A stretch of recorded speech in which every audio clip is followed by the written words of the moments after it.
Let's get back to this story, though. This weekend, an event that doesn't happen often in our country. It's a military parade through the streets of our nation's capital, complete with tanks and helicopters, thousands of soldiers to be praised.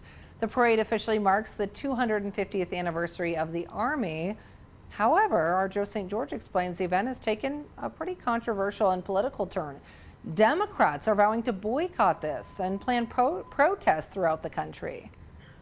No, it is not quite the July 4th holiday, and no, the U.S. is not marking the end of a war. But this coming weekend, a major military parade to the likes this country hasn't seen in decades will take place in Washington. But like most things in our nation's capital these days, there is political controversy.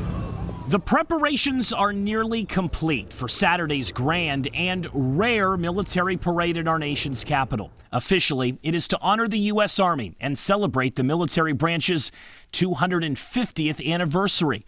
Over 6,000 soldiers, 150 Army vehicles, including tanks, as well as 50 military aircraft, are expected.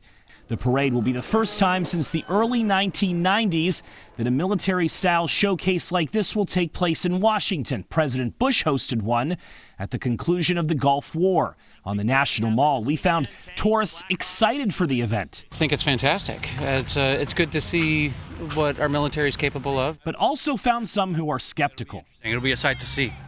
Of course, it calls back to other communist countries. So you're comparing this to a parade in a communist country? Well, how could you not? Because that's where we've seen them before. While military parades do have a history of being nonpartisan, this one has become more controversial. One reason is the cost, and the other is the date. Official estimates say the parade could cost as much as $45 million. And while June 14th does mark the Army's 250th anniversary, June 14th is also the birthday of President Trump, though Trump has said the parade is not for him.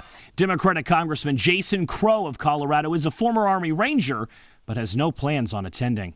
No, I'm not interested in Donald Trump's vanity parade. I'm just not. For weeks, the White House has downplayed the president's birthday occurring on the same day. It will be a truly historic and special day for our country. But it has sparked calls for protests around the country. Dozens of groups are helping to organize what's being called No Kings-related events on Saturday. The event's website simply says on June 14th, we rise up.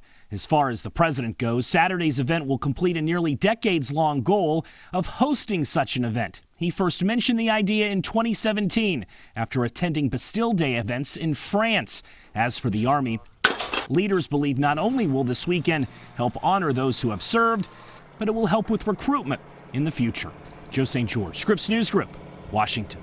And Fort